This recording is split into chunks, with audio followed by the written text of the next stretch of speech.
Hello kids, I'm your English teacher Rakesh Uthar from Ambuja Public School. I welcome you all on APS e-learning channel.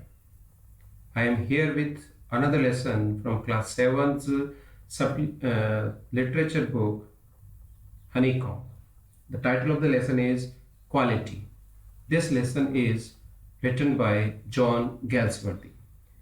So let's begin this lesson with the introduction of the author.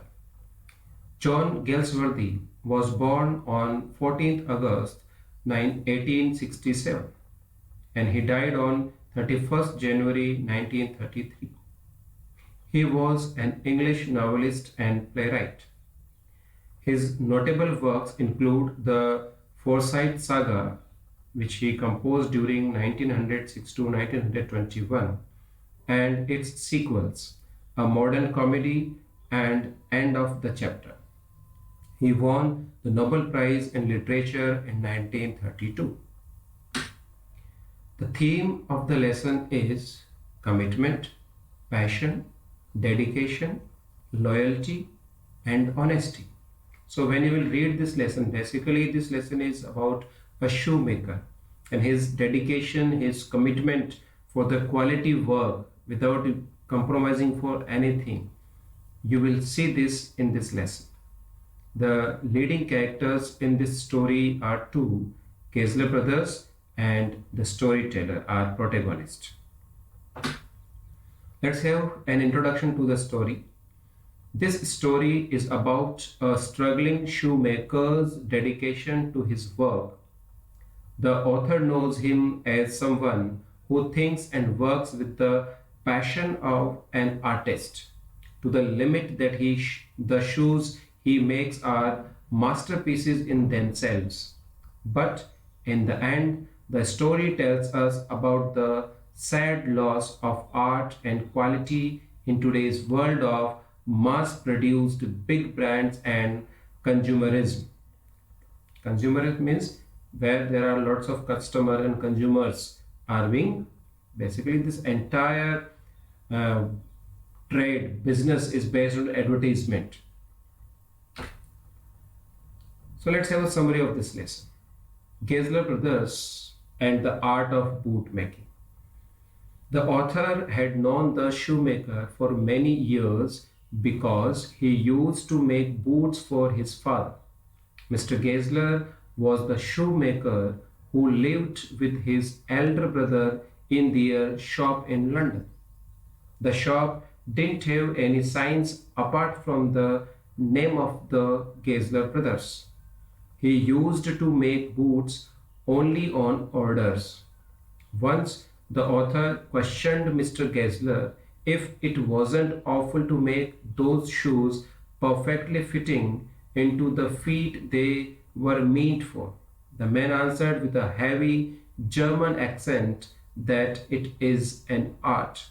Accent means when you speak, when you pronounce a word, your local, your regional language tone get touched to that pronunciation, that is known as accent.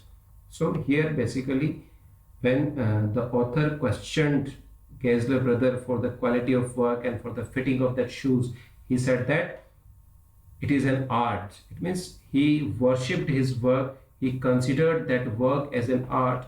That is why his shoes were masterpieces. Mr. Geisler will be engrossed in his boot making art most of the time and won't talk much with his customers.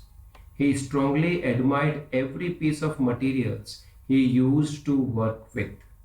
The boots made by Mr. Geisler brothers were of supreme quality and lasted very long. So this you will find when some customer came to him for some order of new boots. So first of all, he used to show him the piece of leather so that he can assure the customer that the shoes will be made of best quality and with best fittings. And as he loved his work, so he was maximum time dedicated to his work. He was sink in his work most of the time. He did not have much conversation with his customers. To this, the old man promised that he will repair the shoe, and if couldn't, he would return the money to the author. But in once occasion, the author had a different experience. He complained about it to Mr. Gessler. To this, the old man promised that he will repair the shoes, and if couldn't, he would return the money to the author. Means one day, one once author had a different experience. Earlier, whatever shoe, whatever shoes Mr. Gessler made, all those shoes were of best fitting and best quality. But one shoe was pinching somewhere, which was recently made by him. So he complained about that shoes does not fit well. So Mr. Gessler replied that bring that shoes to me. If I can repair it, I will repair. Otherwise, I would return the money to him. So that shows his dedication towards his products as well as his customers. Mr. Gessler's grief and the hard time in his life. On one occasion, while placing an order for a shoe, the author was a bit absent minded. He was wearing a pair of boots bought in an emergency from a large shop. Mr. Gessler looked carefully and pressed at a point where the left boot wasn't comfortable. With a sad face, he commented that it hurts the customer, but still the big firms don't have any self-respect. They lure customers with their advertisements and not with their work. Because of this, Mr. Gessler was losing his business. So once when author went there to place an order for a shoe, okay, and absent-mindedly he wore the shoes which he bought from some other firm, a big firm. Okay, so that shoes was not fitting properly. Mr. Gessler pointed out that, and he was very sad over that these big firms, they get their business from their advertisements rather than they try to make their customers happy. The author has heard such things for the first time from Mr. Gessler. He felt bad and ordered many pairs of boots instantly. After several months, he went to their shop again, but this time he mistook Mr. Gessler for his old elder brother. After a while, he realized his mistake and learned that the elder brother had passed away. He again ordered many pairs of shoes, and soon after that he left for abroad. Abroad means for foreign. After returning back, he went to his favorite boot shop again. This time, Mr. Gessler looked more aged this time. Only a year ahead had passed, but from his face it appeared as though he has covered a journey of a decade.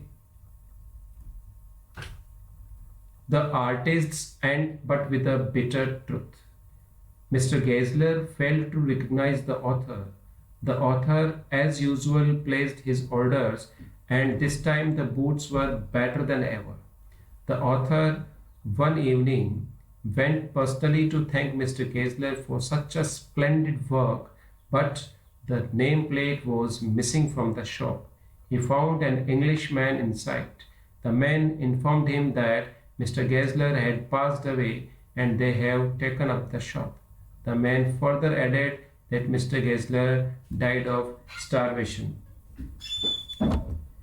Summary of the lesson. The man used to make all the boots himself. He never allowed anyone else to touch them, used the finest quality leather, and worked hard day and night to complete the orders in time. He made the best boots in London with the finest leather, yet he lost it to competition. And he was competing with the big firms, though he was having quality products, though he used best quality of leather and made best fitting shoes, but he could not stand against those big firms, and that is why he lost in that business, in that competition. Everything that he earned went on paying rent for the shop and on buying leathers. He skipped his meals, working for hours for each pair of boots. So the moral of the story is, to become a master at any skill, it takes the total effort of your heart mind, and soul working together in unison. It means if you want to be a master of any skill, if you want to develop, cultivate any skill, you must put your concrete effort, not only by your heart, by your mind, by your soul. It means you should dedicate yourself wholeheartedly to cultivate that skill. Then only you will be able to cultivate and get that skill. And that all these three things should be in unison. It means your mind, your heart, and your soul must be put together to achieve that skill. These are the new terminologies that may help you to understand the lesson. With this, I have come to an end of this video. I hope you will understand it. If you have any query, any doubt, kindly ask me. Don't forget to subscribe this channel. Thank you.